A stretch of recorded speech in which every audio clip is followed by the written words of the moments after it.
안녕하십니까. 부통인의 조성호 소장입니다. 반갑습니다. 자, 오늘은 그 상가 건물을 우리가 이제 매수를 해서 어떻게 잘 관리를 할 건지, 어떤 임차인들을 드릴 건지, 그런 부분에 대해서 한번 얘기를 좀 나눠볼까 합니다. 자, 시작하기 앞서 좋아요, 구독 꼭 눌러주시는 거 잊지 마시고 꼭 눌러주세요. 자, 우리가 이제 상가 건물을 딱 구입을 해서 이제 건물주가 됐어요. 자, 그러면 이제 우리가 어떻게 해야 될까요?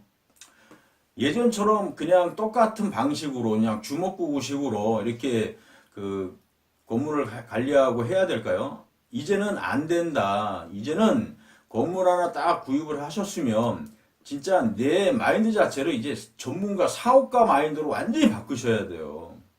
건물 하나 딱 구입을 해서 그냥 기존에 하는 방식대로 꾸준하게 하게 되면 뭐가 변화가 뭐가 일어나겠습니까? 근데 예를 들어서 건물을 구입을 해서 내가 리모델링을 통하든지 아니면 부분적으로 하든지 뭔가를 뭐 색칠을 하든지 뭔가를 바꿔서 인테리어를 좀 하든지 좋게 바꿔서 좋은 임차인들을 내 건물에 들이면 얼마나 좋겠습니까? 사실 우리가 이런 노력을 해야 된다는 얘기입니다. 그래서 사업가 마인드가 필요하다. 예를 들어서 생각을 해보자고요. 내 건물에 지금 예를 들어 수익률이 한 3%밖에 안 나옵니다. 근데 내가 어떤 그 부분적인 수리라든지 리모델링을 통해서 깔끔하게 해서 좋은 임차인들을 내가 영업을 하든지 뭘 하든지 해서 또 유치시켰습니다.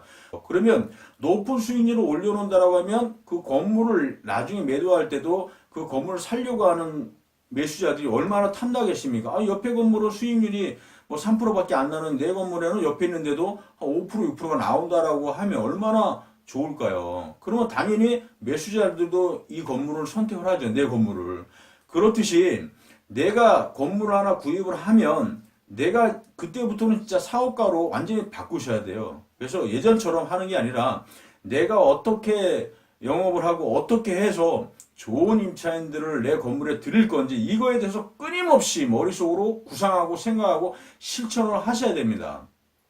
그렇게 하지 않으면 이제는 힘들다. 그래서 이런 것들을 통해서 내 건물의 가치를 최대한 올리는 방법을 우리는 꾸준하게 생활해야 되는데 간단하게 그냥 뭐 예를 들어서 그냥 뭐 아무 임차인들이나 드리면 의미는 없잖아요. 그러니까 내가 뭐 예를 들어서 뭐 프랜차이즈도 있고 아니면 진짜 좋은 사업가, 좋은 어떤 그 임차인들을 우리가 잘 선별을 해서 그분들이 들어올 수 있게끔 우리가 마케팅을 여러 각도로 해서 진행을 하면 그런 분들을 충분히 들을 수가 있거든요. 그러니까 그것도 이제는 대충 하면 안 되고 내가 뭔가를 진행을 할 수 있는 연구를 꾸준하게 해야 된다. 그래서 그 건물을 잘 구입을 해서 그거를 최대한 극대화시키는 연구를 많이 하면서 그거를 통해서 좋은 임차인들을 들여서 가격이 상승하게 만들고 나중에 매도를 잘 해야 사실 우리가 수익을 극대화시킬 수 있는 거잖아요. 그러니까